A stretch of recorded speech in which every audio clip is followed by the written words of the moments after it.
Week 4 in fantasy football is underway as Aaron Rodgers and Jordy Nelson gave their owners a good start after last night, while one rookie running back stood out, and his name isn't Tariq Cohen. We'll answer this week's top questions, take a look at the key injury news, and much more as OFN Fantasy Football for Week 4 on PSN starts now.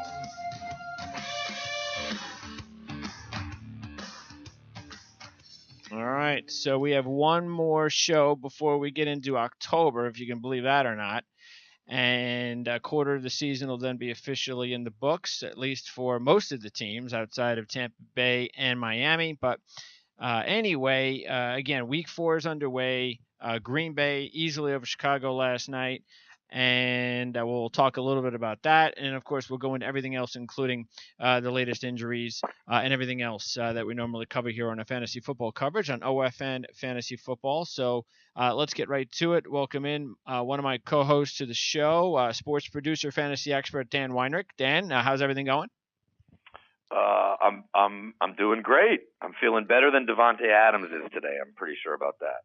Yeah, I mean, look, if the thing I don't understand about that whole situation is you would think that that if players didn't really like to get hit like that and thought that maybe these guys, maybe if we actually agreed to work out some sort of suspension with the league to avoid these types of hits, that it really should be then up to the players. I mean, I can imagine the league going, well, look, I mean, hey, we're the league. I mean, this is good for us. It's good for ratings. So this should really be up on the players, the union, on how much you guys really want to suspend your fellow teammates. And look, if they only want to give a game or two, or if you even suspend these guys at all, or if they don't, then okay. I mean, they must be okay with it, but I guess we'll find out. Yeah, I guess we'll see. Aaron Rodgers didn't look happy about it. It was fun to see a quarterback getting mixed up in a scrum like that. But, sometimes you see these hits and, I'm not quite sure, are they in the action of the game? This one, it was pretty clear, he launched himself and, had his head down, speared directly helmet to helmet of a guy who was being held. It was, it looked like really dangerous and dirty to me. Oh yeah, it was. I would have just liked to have seen him get tossed from the game. I don't understand why NFL refs don't seem to have the same kind of power as an NBA ref or a major league umpire. Just be like, you're out of here. Well, it's sort of like what happened last week with the whole Richard Sherman thing. So Richard Sherman is allowed to take a cheap shot at Marcus Mariota. And because there's a scuffle on the sidelines, the wimpy refs decide that it's unnecessary conduct on both sides, and Richard Sherman and Seattle gets they get nothing. They didn't even get a 15-yard penalty. Yeah, that was also ridiculous, although I did think last night's hit was much worse, even though I totally agreed with you that I thought Sherman should have at least there should have at least been a penalty. Yeah, it was a lot worse yesterday, but again, we'll see. We'll see what kind of. I mean, at least the Packers scored a touchdown as a result of that. That's true. Hit, That's true. It would have they got 4 extra points. All right, let's welcome in Jamal Murphy, Chief Fantasy Analyst at Ourlads.com. You can also check out his work as co-host of the Bill Roden On Sports podcast on iTunes. How's it going, Jamal? Going pretty well. Enjoying you guys' little conversation there. I'm doing well. All right, you got a fuzzy signal, just so you know. Okay. As far as the game, though, last night, Jamal, what did you take out of the game? What stood out for you? Honestly, I didn't really get a chance to watch it. I was paying attention to little updates on the phone as far as who was scoring. Obviously, they had the little lightning delay, but fantasy wise, just Randall Cobb was back in the mix. He played, scored a few points, four catches, 40 yards, a touchdown. Obviously, Aaron Rodgers produced, and of course the big injury to Ty Montgomery, who I have in at least 2 leagues. Yeah, well, I mean, look, we can't always get an opportunity to watch every football game that's out there, and fantasy fans especially. It's all about stats and injuries, and that definitely is an interesting injury that Dan could end up affecting the Packers. Definitely should affect next week's free agent pickups. Aaron Jones was somebody that was actually one of my under the radar rookies to keep an eye on when the season began. I loved the way he played at UTEP. Now it's a smaller conference, not a Power 5 conference. He's a smaller guy. But he's got good size, and he's just a very good runner, a very confident runner. And it definitely looked like after the first maybe half of his carries, he gained a little bit more confidence. And because I haven't really seen that from Jamal Williams yet. I mean, Jamal Williams had a very good career at BYU, and I always felt Jamal Williams had a chance to be a good pro if he could ever stay healthy. And then he gets hurt again last night. And that opens the door for Aaron Jones. And with the Packers and that offense and everybody concerned about Aaron Rodgers, I'm telling you, Aaron Jones, if he's available, I'm picking him up. Well, it depends who you have. Personally, we're at the point in the season, get a few more weeks into the season. I'll have basically dead roster spots. I'll have guys I'm just, winging a prayer might mean something later. But right now, I kind of believe in most of the people or feel like I need most of the people. So I kind of look at Jones as a bit of a dart throw. I mean, he was literally forced into action. It wouldn't surprise me at all if Green Bay made some sort of free agent or trade move to get, either way they have to bolster up their running backs. So whether they get someone to back Jones up or probably more likely try to get somebody with more experience to start, whether it's, try to make a deal with the Saints for Adrian Peterson or try to sign some, recently cut guy a la like a Justin Forsett type or something like that. No, he can go to retirement home. Yeah, yeah. Well, look, I tell you right now, and again, I know college, and I'd rather have Aaron Jones and Andre Ellington. I mean, it all depends, of course, on whether or not you believe Aaron Jones is going to actually play, though. If you think, well, you know what, maybe Jamal Williams actually plays half the game next week, and then after that, it's Jamal Williams, and then Ty Montgomery comes back, and then you're just basically cutting Aaron Jones anyway, that to me would be the only sticking point, not his ability to produce, because I don't think there's any question if Aaron Jones winds up starting for the Packers for a couple of weeks, he's going to produce. He just will with that offense. Now, is he going to be a star? No. But there are players that he's better than that are on a lot of rosters. But the trick is, Jamal, is whether or not you think he's going to play. And that's we just don't know, and maybe we won't know unless there are guys that are definitely held out for a few weeks. Well, at this point, it looks like he's going to play. I mean, he played last night, played well, 13 carries, 49 yards, a touchdown. That's not bad. And like you said, Jamal Williams was injured, I think, with a hamstring last night. So I don't know how good it looks that he'll be in the lineup next week. So at this point, yeah, I mean, I would pick him up because right now he's a first-string running back.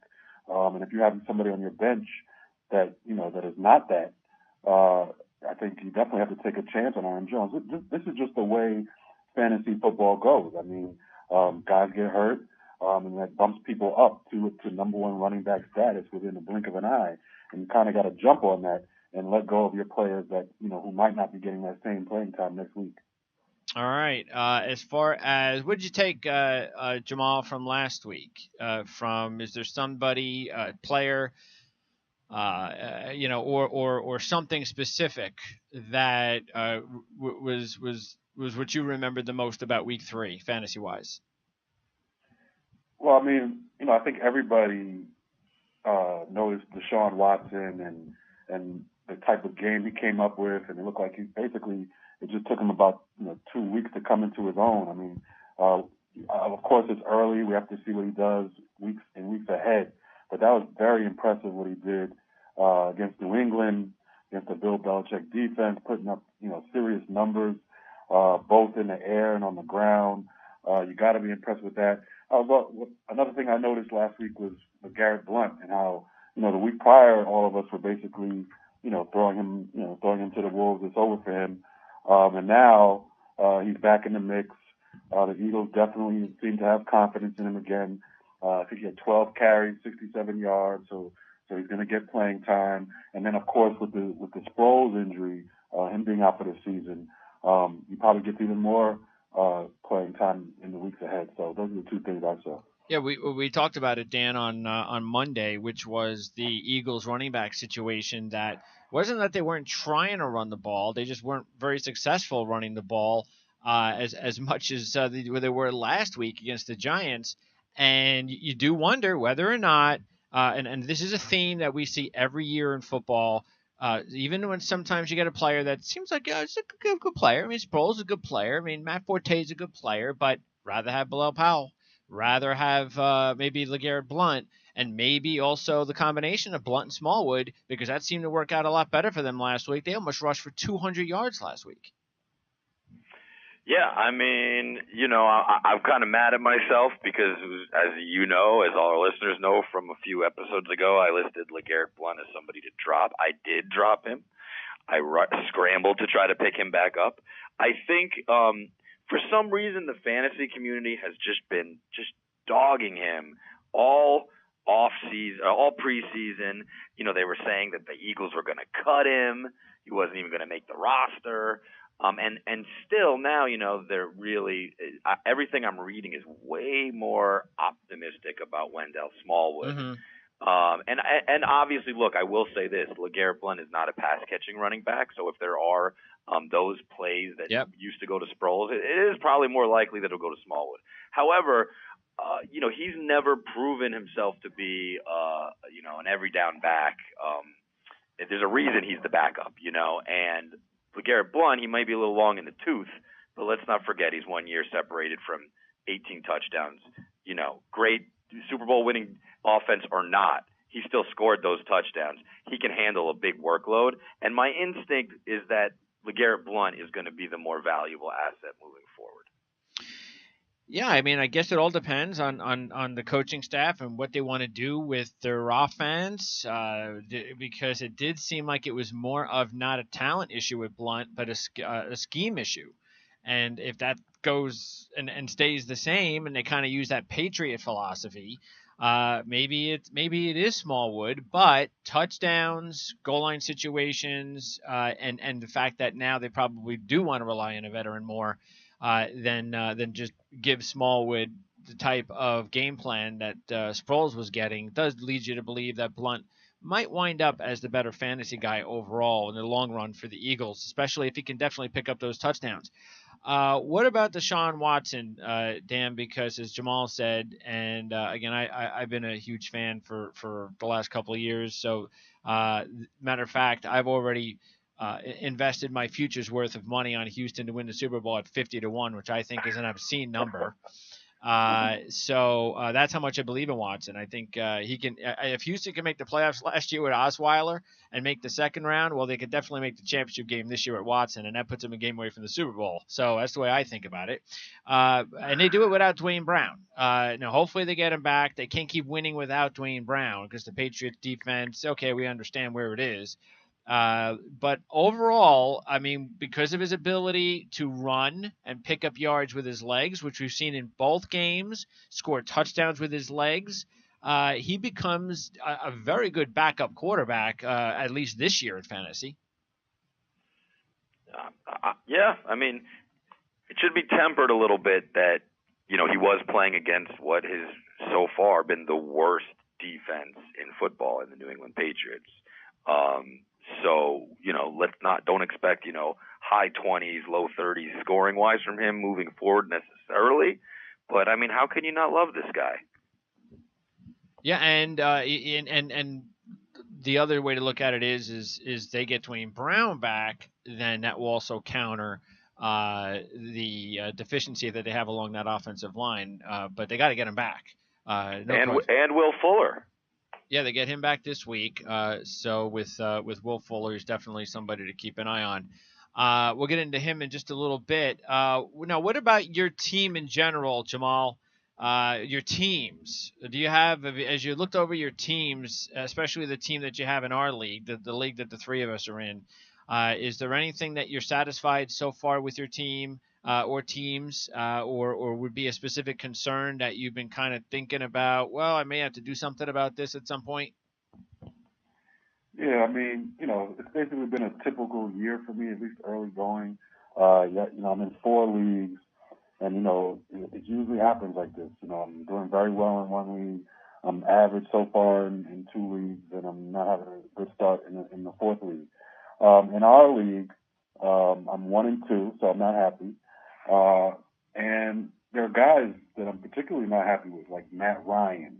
Prescott. I mean, he's been solid in terms of real football, but he hasn't put up the numbers that you would want from a high round QB pick. Even a guy like Dak Prescott has more points than him. He has 4 touchdowns, 3 interceptions. I also have Amari Cooper has been a total bust so far. He might have been my first round pick. Maybe my second round pick. Des Bryant, who I think was my first round pick, he has 2 touchdowns, but really little else. Hasn't really clicked with Prescott yet. And then my tight end, Jordan Reed, is basically an injury waiting to happen. And I should have known better when I drafted him. I mean, they said he was going to be playing with a broken toe. I wasn't smart there. I should have looked for another option at tight end. So yeah, I mean, this league, obviously it's very, very early. I'm still in the mix. My points totals are okay, but 1 and 2 you can't be happy with. Well, I mean, there are a couple of guys though that could be. I mean, if you look at it as late round guys, or even free agent guys who might wind up being starters for you at some point every week. And we talked last week about Duke Johnson, and Right. now if he can stay healthy, that's something we'll talk about. But he's starting to get a little bit of attention there with the Browns, and that's not a surprise with a rookie quarterback. And then Bilal Powell, as we talked about. Powell, and look, you know how we've talked very highly about Powell on the Jet Show, and injuries open the door for players, and this injury is going to be a huge break for Powell and the team, because they're going to be better with Powell. Yeah, no question. I mean, I don't understand what was going on those first couple of weeks when he's not, he's barely getting carries. I think in week 2, week 1, basically a split with Forte. So it takes a Forte injury to get your better back on the field. I don't know what that was all about, but whatever it takes. Forte, like you said, is probably out this week. He looks iffy even in coming weeks with a turf toe, which is known to linger basically for a whole season. So that's a tough injury. I mean, there are a few guys I'm happy with, like Randall Cobb, who I took earlier than most people would have predicted. And he's been solid. He missed a game with an injury, but every time he's in the game, Aaron Rodgers finds him. He had a touchdown last night. Of course, I'm happy with Devontae Freeman. I had Ty Montgomery, who got hurt, so that's a blow. But I'm still in the mix as we all are. So I know Dan's 2-1 in that league, so he's probably happy. Yeah. What about that, Dan? What do you feel good about, and what do you kind of think about as far as how you need to improve your team? Well, I wish I was 2-1. I'm looking at my little Yahoo breakdown of my 5 Yahoo teams. I also do an ESPN team, and I have 2 2-1s. I have 3 0-3s, which is very concerning. But as far as the team in the league that we all are in together, I don't really see much. I was actually this week, I spent some time trying to figure out trade options, and I don't really see much. I'm pretty solid everywhere, a little shaky at my flex, but overall I'm pretty happy. Drew Brees has been great. Travis Kelce has had some off weeks, but I'm not worried about him at all. I think Odell Beckham is back. There were some concerns about Jarvis Landry's share if Jay Cutler was going to really favor Devonta Parker, and it was going to kind of mitigate what Jarvis Landry's catch machine proclivity, and it hasn't. He had 15 targets the first week, 11 targets the second week. That's more than I could have hoped for. Lamar Miller, Melvin Gordon, I don't like drafting running backs early, but these guys fell to a point where I felt that they were such a good value I couldn't turn them down, and they've been fine. I got Donta Foreman to back up Lamar Miller just in case. Yeah, that was good. Good. And right now I'm sitting on Andrew Luck, and Drew Brees is starting for me. So maybe in a couple weeks as we get close to the playoffs, I might be able to package a really great deal that will really help me take this league home. Ooh, and Hopkins is also going to wind up benefiting from Watson. So that's and you got to believe that. Well, you would hope also that because we talked about it last week, and they still haven't piled up the yardage, but part of it is also because the Chargers keep losing and they keep playing catch up. But Gordon is still producing. Not superstar producing like I know somebody in one of my leagues picked him really high, but he's doing what he's supposed to be doing. And the question though with the Chargers, and there are many of them, including whether or not Philip Rivers. What I mean, he was awful last week. The whole team was awful last week, and that hurts me a little bit. Since I have Keenan Allen, even though playing catch up kind of should help me.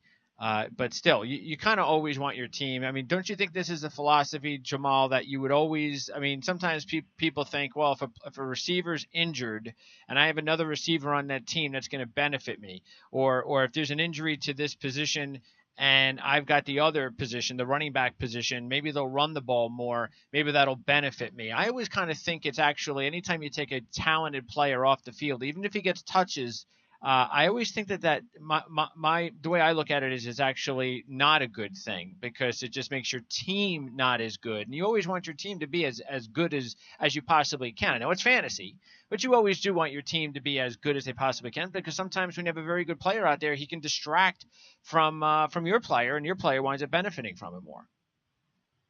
Yeah, I think that makes sense. I mean, it can go both ways, but in an ideal situation, I mean, you want the team to be at full strength, so your guy has as much help as possible out there. So, well, I definitely agree with that. All right, let's take a look at. We usually end with this, but we figure we're going to talk a little bit more about this in early parts of the show, and that is who would you start?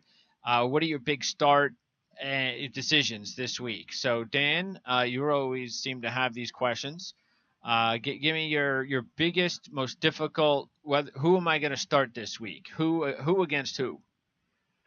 Yeah, I do. I do always have these decisions, don't I? Yeah, I'm in a bit of a running back quandary in one of my leagues because I've got a lot of sort of B, borderline C running backs in this one particular league, and I just can't figure out who to start. So we have, as I mentioned, that the aforementioned LeGarrette Blount, who is going to be out in Los Angeles playing the Chargers. Okay. We have Jonathan Stewart, who's going to be up in New England with the scintillating Carolina offense. Yes. And Mike Gillislee playing on the opposite side of that same field. And then I have Alvin Kamara for New Orleans playing at Miami. So who do you guys London. like? Sorry, yes, in London.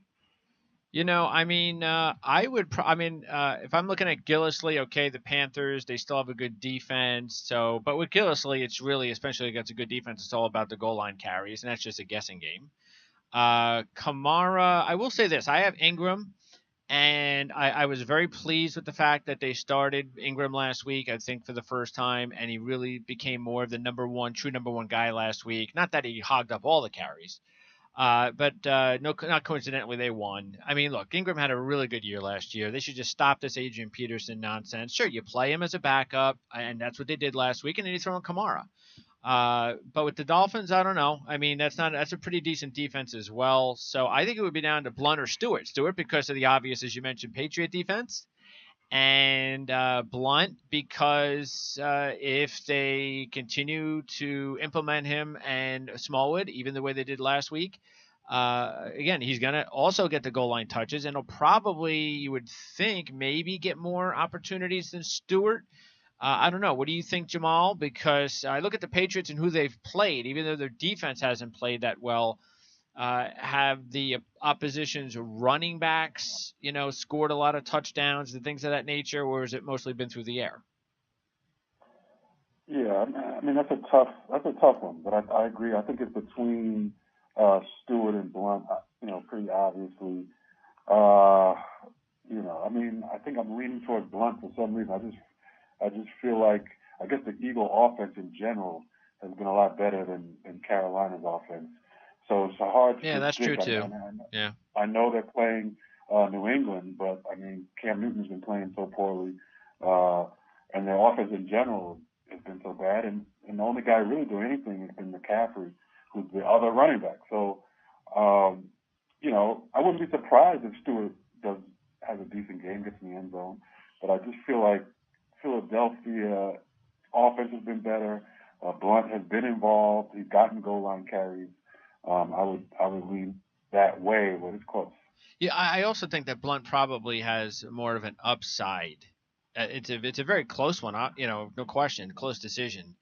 And I hate the close decisions because it's a crapshoot, and you tend to probably miss as much as you make. But sort of like the decision I have to make, Dan, because you have Stewart with Carolina and their offense, and I have Kelvin Benjamin. And to me, he's the obvious out of the four guys that I have to decide on. I've got Kelvin Benjamin, Paul Richardson, Martavis Bryant, and Marshawn Lynch. And I'm thinking, okay, I hear Benjamin's going to be back, and I know what'll happen. I'll play Benjamin. He'll go out for one play, he'll get hurt, and then I'll get 1 point for the week. That's happened way too much for me with Kelvin Benjamin the last year and a half. So I'm gun shy about that, but it's the Patriots, just like you're dealing with Stewart. But it's like the Patriots. So the way they've been playing defense, you'd want your guy out there against the Patriots because if they have a big game, if Stewart rushes for 120 and 2 touchdowns, you're going to be really, hitting yourself, just like I will if Benjamin has the best game of his season. So I completely see where that's a dilemma. With Richardson, he's scoring touchdowns, but he's not participating as much in anything else. I don't know if that's the injury to his finger.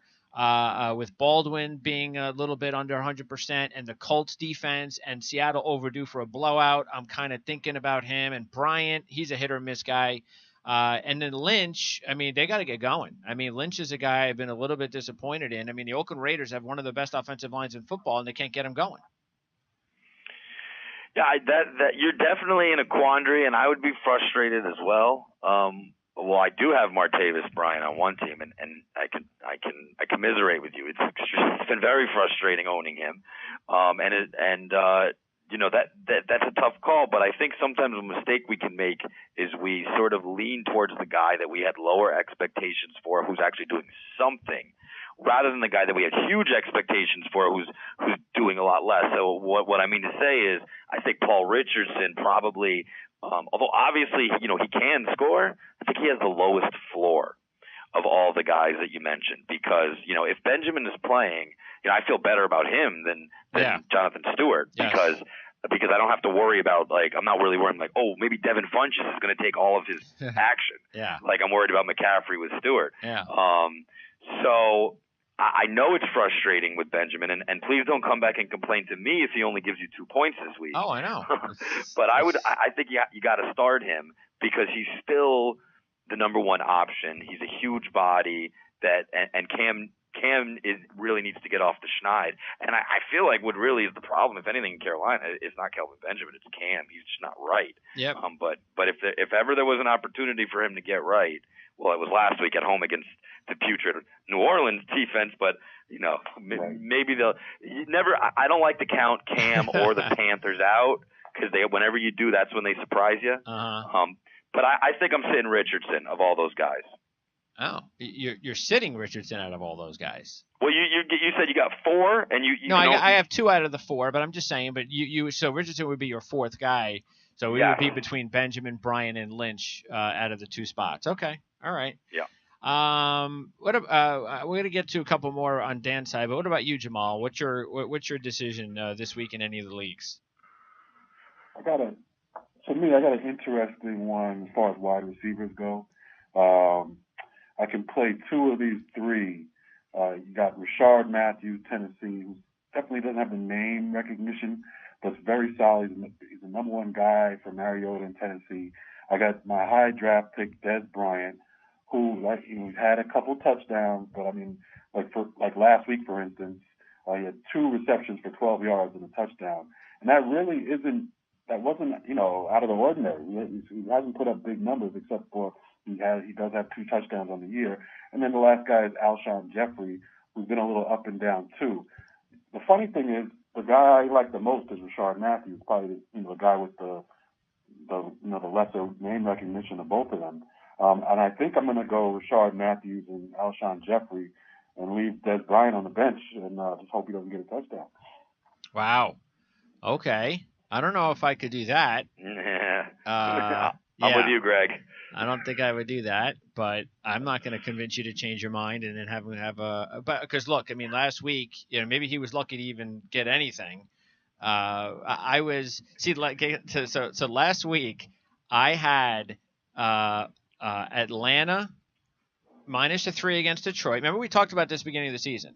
The games with the spreads and then the fantasy and all that and how you have to kind of just get it. But when you know what you're dealing with as opposed to what the opposition and you try to avoid knowing what the opposition players you're going to be rooting against or for, it's different. So I knew I had picked, of course, Atlanta over Detroit covering 3, and yet I had Matthew Stafford on my fantasy team.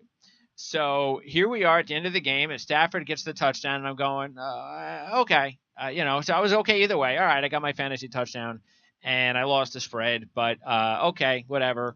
And then they changed it. So sure enough, in the game I have Matthew Stafford in my other league, the guy who I went up against was beating me by 3 points, and he had Bryant.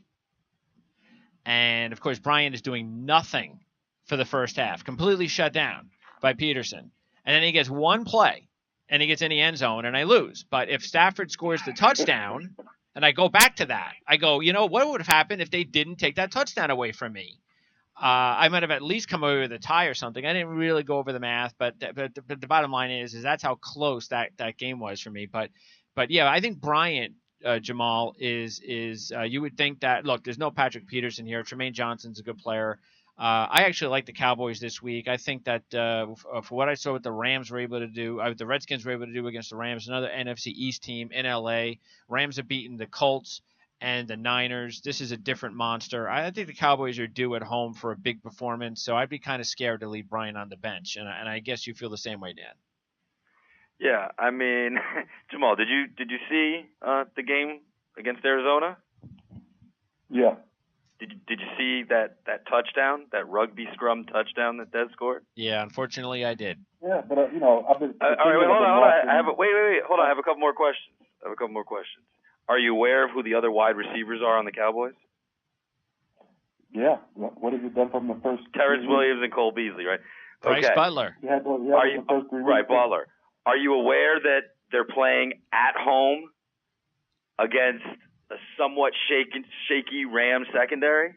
I mean, I just don't see. The Rams secondary is actually pretty good. You should look that up. Oh, really? Is that why Brian Hoyer was the top scoring quarterback in fantasy last week? Go look at where the Rams are rated. I'm asking you about last week when Brian Hoyer and the 49ers scored 30 points against the Rams. You gotta do your research, Dan. I don't need to do my research, Jamal. I watch the games. You obviously don't, or you have a short memory. Go back to the drawing board, Dan. You know what, buddy? I'm trying to do you a favor. You go ahead. You leave Des Bryant on your bench, okay? For Rashard Matthews. I will. Good luck with that. I will. Good luck winning your league with Rashard Matthews. I will. Who had 20 points for me last week, and he has more points than those other two guys combined for the season. Des Bryant has 27 targets through 3 games. I know you love the big names and big stories. Yeah. Yes, that's right. I like big stars. That's right. I know you're seduced. He has big muscles too. Oh. All right. Now you're getting kind of weird. All I'm telling you is Des Bryant is the number one wide receiver. Yeah. Des Bryant's the number 1 wide receiver, and Rashard Matthews is a number 2 wide receiver.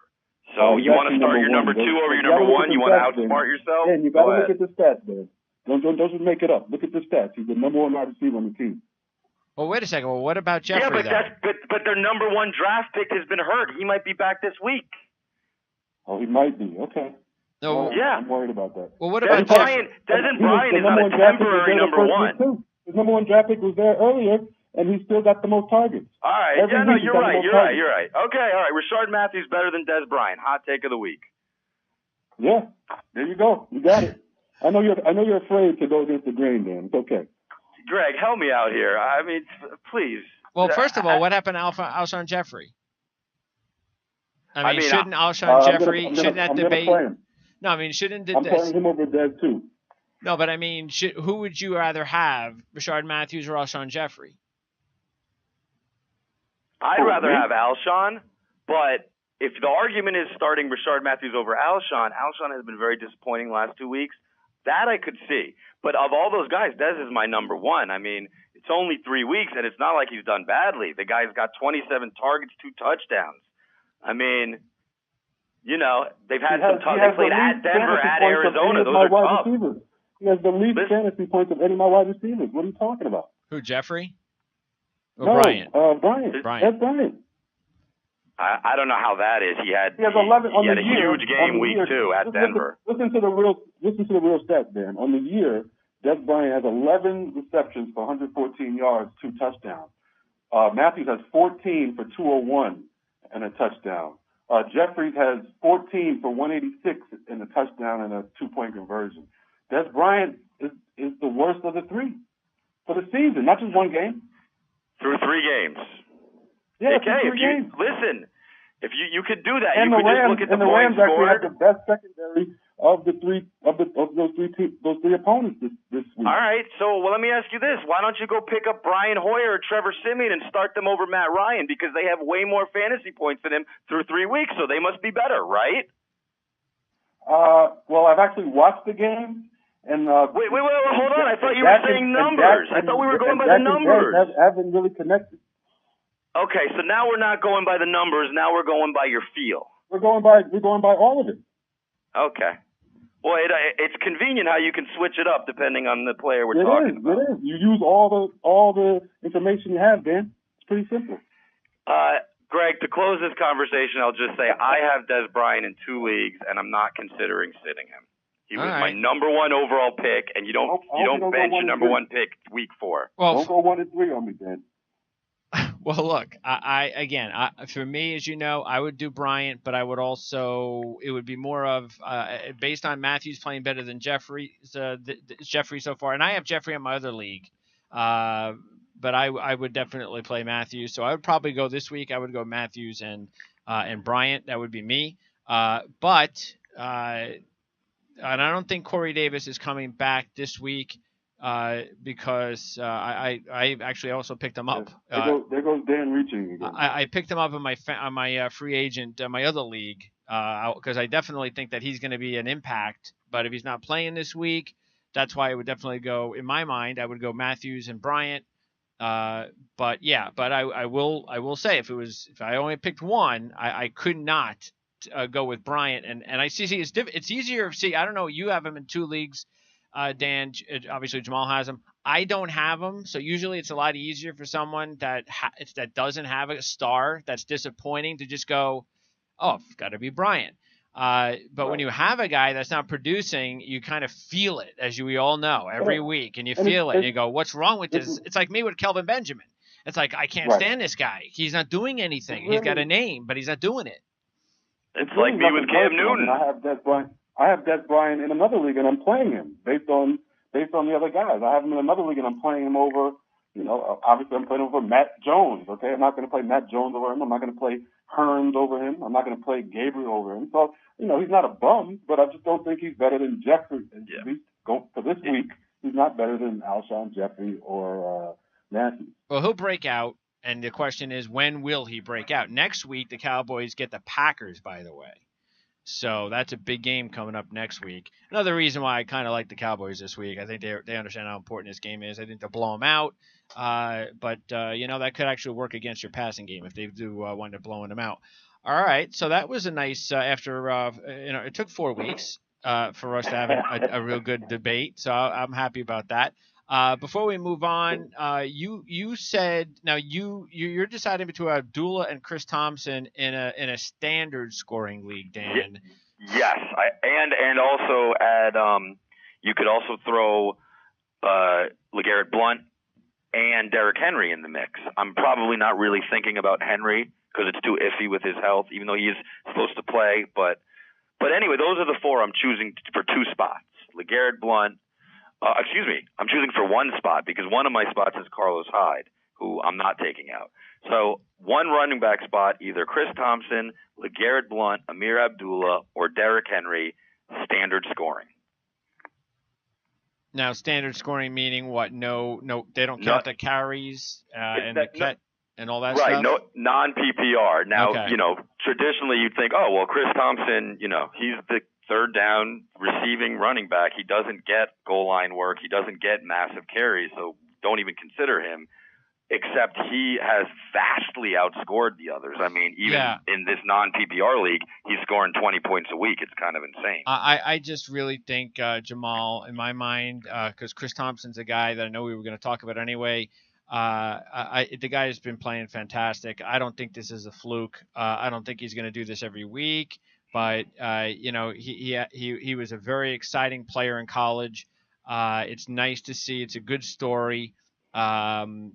I think this is something that Kirk Cousins, especially until he gets into a rhythm with his wide receivers, is going to rely on a lot more. So until if it was me, Thompson, Abdullah, and Blunt, and it wouldn't be easy, but I would go with Thompson. What about you, Jamal? Thompson in a standard scoring situation, it's tough to go with Thompson. Sure. So you might be right, but I think the first thing that comes to mind is, there's no PPR, so he gets all his points in the air, from passes. But again, at the same time, off those passes he gets yards and could get a touchdown. So, I get what you're saying. In standard scoring, I tend to go with the guys who I think have a better chance of scoring a touchdown, because that's the big thing. Yeah. So Blunt. I guess Abdullah is close to Thompson. Who's the other guy? Who's the first guy? Well, the other guy is Derrick Henry, but let me also throw in the matchups, because I think it's really important in this case. Because Chris Thompson is at KC, which is a very tough matchup, and Amir Abdullah is at Minnesota, which is also going to be a tough matchup for him. Whereas LeGarrette Blount is facing the Chargers, a desperate team, but certainly not a stout defense. And then you have Derrick Henry, who's at Houston, another tough matchup.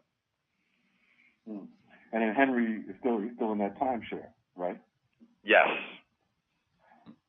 And I would think who gets the goal line carries, Henry or Murray? Nobody specifically, right? Yeah, it's been back and forth. Last week we thought that Henry was finally going to maybe take over, and then he gets a little dinged up, and all of a sudden there's DeMarco running for 100 yards, and going into the week, we thought he might have been dinged up.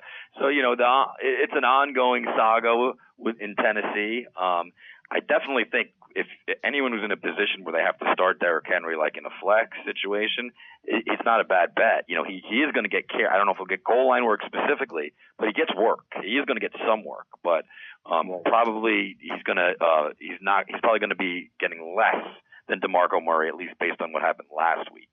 So personally, I'm leaning towards Blunt, because of what Jamal was saying. I think there's a great chance he's going to score a touchdown against the Chargers. Sure. Yeah, and who's your second guy? Who are you going to put in second? Carlos Hyde. Oh, so it's 4 guys for one spot. No. See, two. Yeah, exactly. Okay, I got you. I'm pretty good at running back in that league. I'll go Blunt. I think you got to go Blunt there.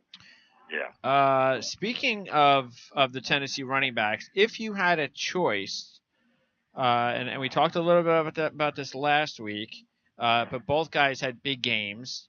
Murray actually had a big play. If you had a choice, and I don't know why you would, but let's just say if you did, that's what we do here. Who would you rather? Who do you think that you could actually get more value for, and also would prefer to hold on to if you had to get rid of one of those players, one of those two running backs, Murray or Henry, Jamal? Oh man, that's a real tough one. I think. If I really had to, I guess off the top of the head, I'll say Henry. Just because Murray's done it before. Murray had the better week last week, so that's fresh in the mind. Is it better to? Is it always a wiser thing to go with a proven guy, even though Henry, once he gets a chance, should be a really good player? And then also on the flip side, who do you think you get more in return for? It should be Murray, right? Yeah, it's tough. I think because most people probably look at them as equal, so I think you probably get the same for either guy. Because okay. the big problem with both of them is that they're sharing time with each other. All right, and you, Dan? Yeah, it's tricky because most people, if you have DeMarco Murray, you probably took him like in the second round, whereas Henry, you probably took him like the eighth round. So someone's going to be much less.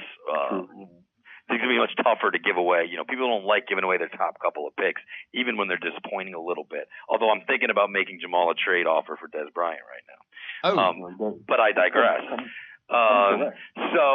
So I think without a doubt Murray is still the more valuable guy. If I were just being speculative about it, I definitely see a scenario where by the end of the season, DeMarco Murray is either hurt. I was going to say hurt or benched, but actually I don't really see him being benched. Basically, it's a matter of he has to get hurt for Henry to become a workhorse, for Henry to become a number one guy. And that's certainly not out of the realm of possibility. He's been hurt. He's had a history of injury, and he's sort of due because he hasn't had one since he was in Philly. He's been pretty healthy the whole time at Tennessee, and they've been giving him a ton of work. So it's definitely a possibility, and I think Derrick Henry is one of the few guys in the NFL that you can say without a doubt, if the other guy gets hurt, he's going to be a number one running back. He's going to be top 10 numbers. Well, what if you had him on the same team? First of all, you got to hold them. First of all, would you play both of them? Only if I had to. I mean, I'm going to try to. Could you do it by opponent?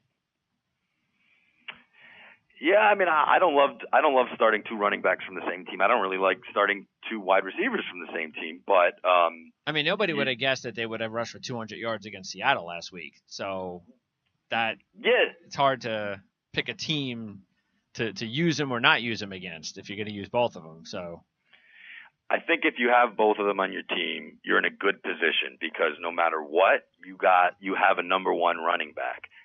There will be one game potentially where there's a changing of the guard, where DeMarco gets hurt or maybe Henry just has some ridiculously hot hand and he just takes over. So there'll be one game where you might have started the wrong guy. But until that one game, you just keep starting DeMarco Murray and Henry is your insurance policy. All right. As far as injuries, again, some of these guys we have a pretty good idea may not play this week. Is there? No word yet on Sam Bradford, right? Nothing. Still, that's going to be something we probably don't hear about until Sunday. You think? Right. Okay. I'd be shocked if we heard an official word before then. All right. And he's available in leagues, and if you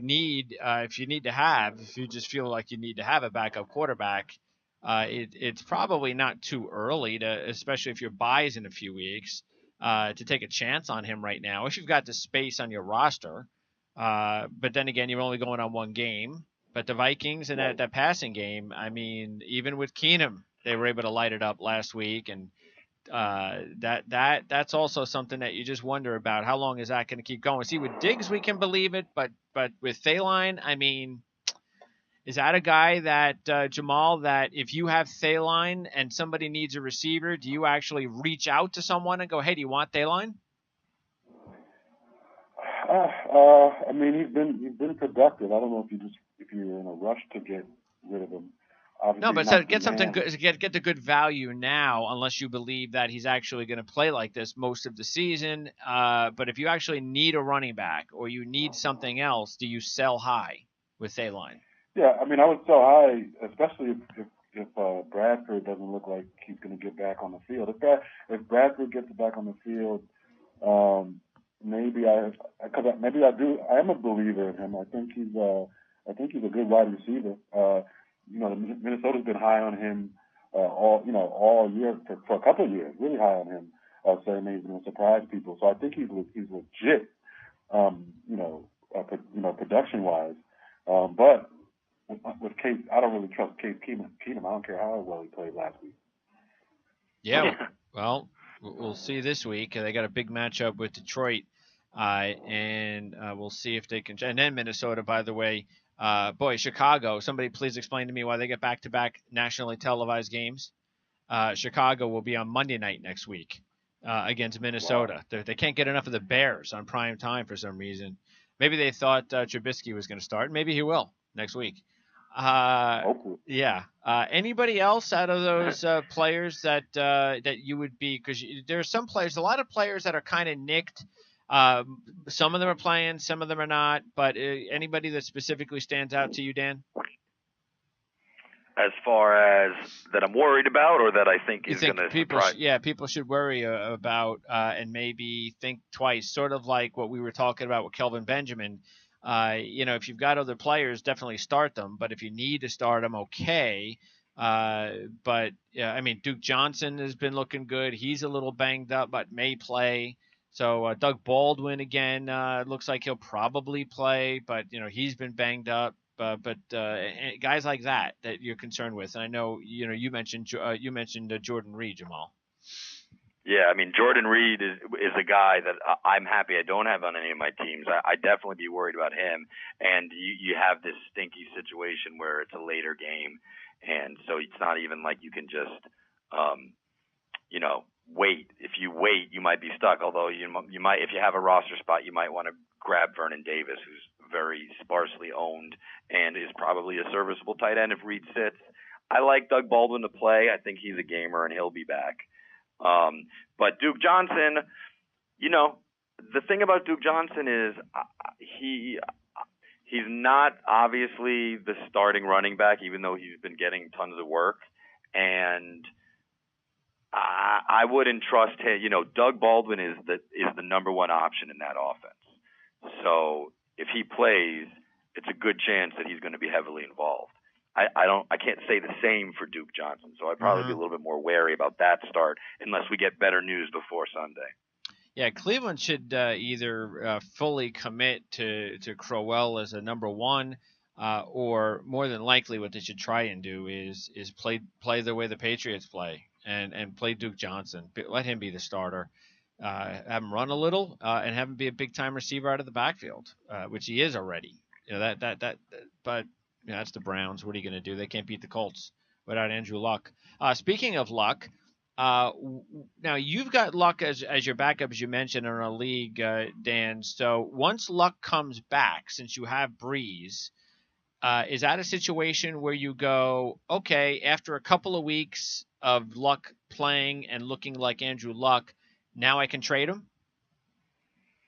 Yes, or Breeze potentially. Well, what would you do in that circumstance? Because I got to imagine you'll get more for Breeze. I don't know. Taking a chance on Andrew Luck in a trade situation would be very risky for someone. Yeah, I mean, once Luck is back and shows me that he's in good health and the old Andrew Luck, so to speak. In other words, not like what we're seeing from Cam Newton right now, who obviously was rushed back too soon after his offseason surgery. Because he's not right. Once I know that Andrew Luck is right, I'll trade Drew Brees, no sweat. Okay. I mean, because I should get, like you said, I should get high value for him. I also don't think it's such a bad thing to have two top flight QBs on your team because, as Jamal has been a proponent for years, you can't win your league without a top flight QB. So I'm doing great in this league. All of a sudden one of these guys gets injured, I'm starting Mike Glennon or Deshaun Kaiser. I'm not going to win the league. But if I can just insert Andrew Luck or insert Drew Brees, it's not the worst thing in the world. So you don't always have to force a trade if you can get great value, but you never know when you might need the guys on your bench, Speaking of Drew Brees, somebody picked the Saints to win last week. Who was that? Not me. Wasn't me. Okay. I just wanted to clarify that. Hold on. Just patting myself on the back. Now, I did pick him to cover. Do I get credit for that? Sure, that'll work. You don't get the full Monty, but that'll work. That's a win. That's a cover. Sure. I got whatever was it? 230, something like that. 240 on the money line. You had a feel watching that game, like in the first quarter, the Saints were going to win. That's like the Raiders. That's like Baltimore. That's like the Dolphins. We had all these games last week where you could just tell in the first quarter, even the first series or two, that those teams were they didn't bring it. And it was just amazing how many teams didn't bring it last week. What about the players? You mentioned Will Fuller, Dan. Josh Doxson finally broke through with a touchdown.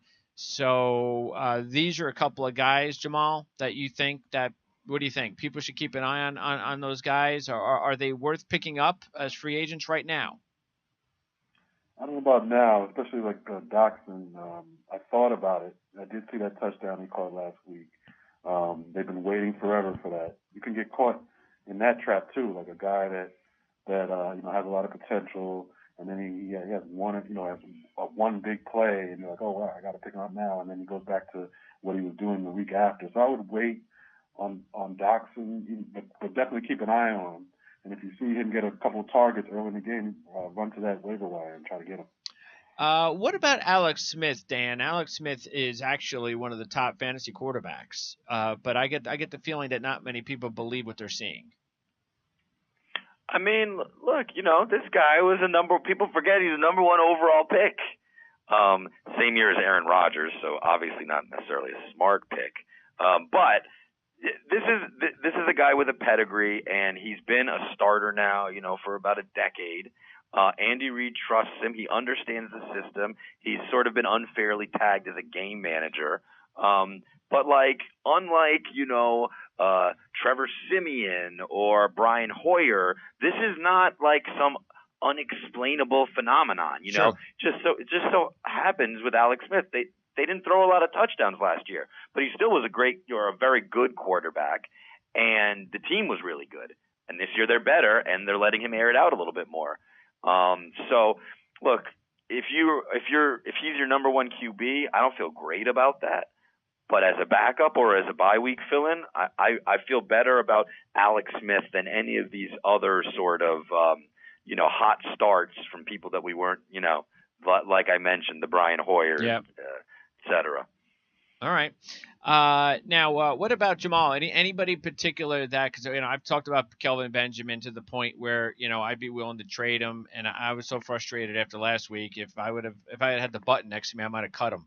That's how I'm sick and tired of players like that. But is there a player out there that you are either frustrated about and you're thinking about maybe cutting loose that you didn't think that you'd have to cut loose when the season began, or that there is a player out there somewhere that you think if somebody else has that player that you would advise them, not the worst thing in the world, just give up on that guy. I don't think you're going to get your return. Well, I mean, I tend to be more patient. So, guys like, Powell. I mean, obviously now, but even before when Forte was still in there, I was saying you got to hold on to guys like that. You never know what's going to happen. I mean, people are upset about like Amari Cooper for the Raiders. I have him. Trust me, he's been horrible. But even obviously don't drop him. But I wouldn't even attempt to trade him. You got to give him time. I think it all balances out. They might be the top. Cooper could be the top wide receiver in the game for the second half of the season. So it's guys like that. I think you got to be patient. You have we're only in week 4 of the fantasy season. So it's okay. Even if you're 0-3, 0-4, you're not out of it. If you're in a league where it has 6 to 8 playoff spots, all you got to do is string together 2, 3, 4 wins in a row, and you'll be okay. Would you trade for Amari Cooper, Dan, knowing that you would be getting, as long as you got the value of how he's playing, as opposed to where he was drafted? Like if you can get a bargain now for Amari Cooper somewhere, would you try and pick him up, Dan? 100%. I would love if I could find somebody who feels about Amari Cooper the way you feel about Kelvin Benjamin, Greg. I would grab in a second. I kind of like Kelvin Benjamin too, but not as much as Amari Cooper. Amari Cooper was going in the second round, and he is a rare talent.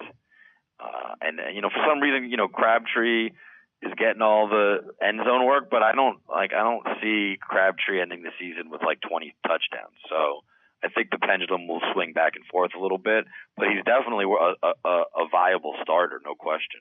All right. Now you've already, by the way, given up after a great first 2 weeks. You've one bad game and you got rid of the Raven defense.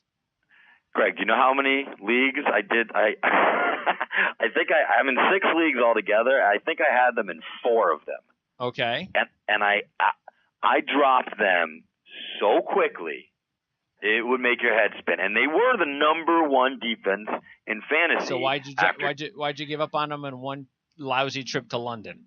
Because if you let Blake Bortles look like Tom Brady or Aaron Rodgers, then I just can't trust you anymore. You know, it's like I caught you messing around with my best friend. Like it's just the trust is broken. No, but in all seriousness, they didn't have very stiff competition the first 2 weeks, right? They played at Cleveland, and then the next week they played Minnesota, who's sort of like a different. Oh no, they didn't play Minnesota. Minnesota was at Pittsburgh. I can't remember who Baltimore played off the top of my head week 2. Do you guys remember? I know it wasn't that impressive an opponent, and they looked great. But until you show it against a good team, and I don't even think the Jags are necessarily a good team. So basically, you know, they're obvious. Maybe they're not that good, but I didn't want anything to do with them. I was just disgusted, to be honest with you. I had -4 points from them in 2 of my leagues. Minus. Okay. I mean, I did the same. I mean, I picked them up in the league. I was like, wow, Baltimore is available in this league. I jumped on it, picked them up, and they got me negative points. I think there's only like 1-2 defenses in any given season that you hold on to no matter what anyway. I love to just go by matchup each week with defenses. So yeah, I mean, I dropped Baltimore too right after that, and try to find someone with a better matchup this week. Yeah, Baltimore had that big opening day, or was it shutout against the Bengals? And then followed that up with the Browns. Right. But we'll see this week. This is definitely now the week where you can kind of get an idea of whether or not they were a phony. I don't believe they're a phony defense. I kind of think the defense was going to play better this year. Now, were they going to play like they did the first 2 weeks? No. I mean, that's not what they're not like the old Raven defense. They're closer to that than they have been in my mind over the last few years because they've got some more depth. They got some better players all around, and I think they will be better, and I think I'm willing to forgive them for a London trip. But we'll find out this week because they get Roethlisberger in a huge AFC North game, and we know how big that rivalry is. And Baltimore nearly beat Pittsburgh last year, which they might have been able to backdoor that AFC North if they would have held on to win that game. So we'll find out this week, where Baltimore is with their defense. And Greg, I also want to throw in part of the process or part of the logic of dropping them also did have to do with their upcoming schedule because the next several weeks you got Pittsburgh at Oakland, Chicago, that's nice, at Minnesota, Miami, that's nice, at Tennessee, and then a bye. So in 1, 2, 3, 4, 5, 6, in 7 weeks you have 2 weeks where you feel good about them. So that went into my thought too. Jamal, would you try and contact an owner that has Jay Ajayi and see if they're willing to trade him? Oh yeah, I don't see why not. I mean, he looked good. He looked good in his first game. Had a bad second game. I don't see how you give up on him. Isn't he just a very tricky guy? That's the problem. I mean, if you knew he was going to be healthy every week, and even though I know, he played last week, but there's some concerns that he wasn't completely healthy. That's the deal with him. I mean, if you know he's going to be healthy, he could be the number one running back in fantasy, but he's never always healthy. Yeah, and he's not, he's a guy that came out of nowhere last year, so he's not really a known commodity. But I mean, just based on what he did last year, you can't shortchange him too much. I think he's probably a better option than a lot of people have now at running back. And I know there were a lot of people that were pretty excited, maybe in tight end leagues, not the first 5 or 6, but a little bit after that maybe Hunter Henry would be a guy to pick up with Phillip Rivers, and this has to be the year that Hunter Henry takes over. I think part of the reason that the Chargers are losing and playing so bad is, and it's a small part, but it's a part, and that's they're just playing Antonio Gates too much as part of this offense. He's no longer the old Antonio Gates. Phillip Rivers is on the field. He's going to throw the ball to him. You're the coach. You got to keep Antonio Gates on the sideline, or else Phillip Rivers is going to keep throwing him the ball.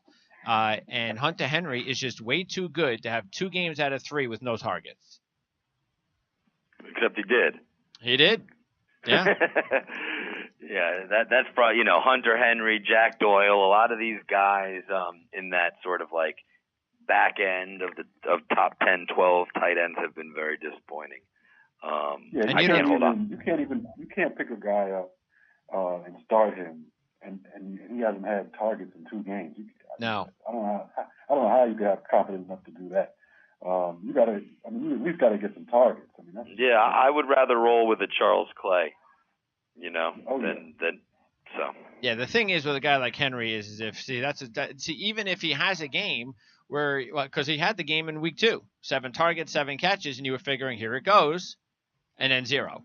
So even if he has a big game this week, you can't go crazy because you're not sure. No. Is that the beginning or not? No. And then you can't really be sure. He's got to put together about 3 games before I'll take him up. And again, it's not Hunter Henry's fault. That's the offense, that's the coaching, and that's Phillip Rivers. This is what happens. You get these old guys who probably shouldn't even be playing anymore. He's a Hall of Famer, but they don't want to. They feel bad. They don't want to say sit the bench when Hunter Henry should be playing. Hey, Greg, let me ask you a question about the Chargers since you're like our college guru. Okay. Tell me about this Mike Williams guy. How great is he going to be? And do we think he's going to be making an impact soon? Because apparently he's close to playing, and he's pretty much available everywhere. That's interesting. And I also own Tyrell Williams, and he's been pretty disappointing. Yeah, well, of course, we all know Tyrell Williams got the catches last year because everybody else was out. So we kind of knew Tyrell Williams was going to be again, we probably thought he was going to even be further down the chart because we figured Benjamin would be better. And we also thought Henry would play. But still, even with Benjamin out there and Keenan Allen out there, he's now the number 3 receiver. So we kind of knew we would lose drops. But as far as Mike Williams, you're talking about the number 1 go-to guy for Deshaun Watson the last couple of years, including the championship game. This guy's a tough guy. He makes all the catches. High ceiling, great. With Phillip Rivers there, I could definitely see why you would be interested. The only thing is he's coming off the injury. He's a rookie. And you have Keenan Allen, and you've got, you've got Benjamin, and you've got Rivers throwing to his love boy, Antonio Gates, and then you got Gordon. So I couldn't pick him up, to tell you the truth. But bottom line, down the road, people that might be in one of these keeper leagues, absolutely. This guy's got what it takes to be a number 1 wide receiver. And with Phillip Rivers there, that could happen pretty quick. All right. So, all you got to do is take a look at that Clemson team last year, especially that championship game and that quarterback. And Mike Williams was a big part of that offense. Okay, so as far as I noticed, nobody uses the trading block in our league. And I noticed that most leagues, nobody uses it. How come nobody uses trading block, Jamal? I don't even know what that is. There you go. I'll tell you why I think people don't use it. Because what ends up happening is everybody puts the guys that they have to keep, but really wish weren't on their team, like say a Tyrell Williams, on the trading block. And who the hell wants to trade for Tyrell Williams or Paul Perkins? Okay. Because that's what ends up happening. Like nobody goes, oh yeah. Kareem Hunt, trading block, make me an offer. You know what I mean? That's generally it. And I don't know. I guess people just prefer to just because you also will get cluttered with a lot of horrible offers. Maybe people just decide to target guys they want. But I don't know. I can't really explain that phenomenon beyond that. I'm gonna go on the site, find out what this trading block is, and put Des Bryant right on that. Yes. There you go. See. Well, what would you actually rather do? Because I always find it, I know it's easier sometimes because you're on the site to just, okay, I'm going to go ahead and offer someone and then do it the professional fantasy regulation way. I always kind of feel it's easier just to email the guy because I can kind of just talk to him, even though I know you can put the messages in there. But sometimes I'd rather just say, hey, here's 5 guys that, take a look at. Here's a couple guys I'm interested in. Do you want to talk trade? I prefer doing that sometimes and just going, okay, here's my offer. And I'll tell you part of the reason is because I've done that over the years and like 99% of the time, nobody ever just accepts it. So I wind up getting into a negotiation with the person anyway. Yeah, I agree with that. If you have their number, text them. It's always easier to deal with someone on like a personal level. And then you can get into the back and forth. Yeah, it's very tough to just blindly throw a trade out there, because the first thing you think when you get one of those trade offers is, wait, this is what he wants. I can't do that. So I think starting the conversation a little less formal is always better. Dan, what do you prefer? I actually got an interesting trade offer. I wonder what you guys think of it. Somebody offered me Fat Rob Kelly and Terrell Pryor. They must not, they've obviously bought in on the Skins and aren't believing, for David Johnson languishing on my bench. What do you guys think of that? David Johnson, the running back? Mm-hmm. Mm-hmm. When is he actually supposed to come back this year? Yeah. Yes. Yeah, I wouldn't make that trade. Yeah, I mean, the problem is, it seems... What? Say that again, Jamal? When is he supposed to come back? Week 13, maybe? That's right in the playoffs, though. Yeah. But it also means it's not, it's far from definite. Yes, that is true. Not only is it far from definite that he is healthy enough to come back, it's far from definite that they'll want to play him too quickly if they're out of it. Although, I kind of tend to think like that's the way fantasy managers think, that, real football coaches, real football players, if a guy can play, they want to play. They're not thinking that far long term. But there's definitely a risk. He might not play at all. I would have to think. The problem is, am I starting Rob Kelly or Terrell Pryor at this point?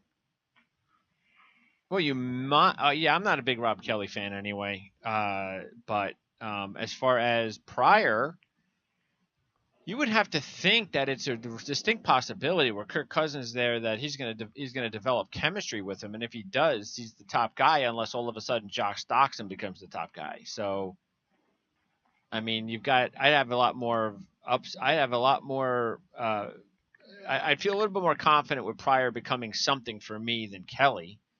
I don't know about you. And of course, Jamal, it all depends on what you have. Whether or not this is something that you're desperately in need of. I mean, if you really need guys, some either depth or somebody to start for the next month, then okay. I mean, maybe you go ahead and do it, but I wouldn't want to do that. I want more.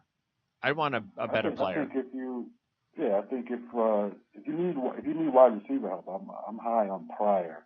I know he hasn't produced yet. I was high on him preseason, but I like Pryor a lot. I'm with you, Greg. I gotta think he's gonna produce at some point this season. Again, we've only had 3 weeks, but it's something I think about it. Maybe at least try to negotiate something with him. Yeah, maybe you can get something else out of it. All right, sounds good. So we were able to get a lot of accomplished here today, boys. I appreciate it. Dan, enjoy the weekend. Enjoy the football. And again, thanks for coming on for Jamal. You'll be coming on for Jamal, by the way, every once in a while whenever Jamal is unable to join me on Mondays. And Jamal, hopefully we'll talk on Monday. All right, sounds good. All right, guys. Dan, appreciate it. Jamal, I'll talk to you both next Friday for sure. Enjoy the weekend, guys. Take care. All right, that's Dan, that's Jamal, and that'll wrap it up for the Ourlads Football Radio Network's fantasy football coverage here on the Prime Sports Radio Network. Don't forget, you can check out all of our on-demand shows on YouTube or iTunes under Prime Sports Network, and also check out ourlads.com for the best NFL and college football depth charts in the business. We'll see you in a few hours with Ourlads Football Network's College Football Preview Edition, and that's coming up in just a few hours here on the Prime Sports Radio Network. For Dan Weinrich, for Jamal Murphy, I'm Greg DePalma. We'll see you next time.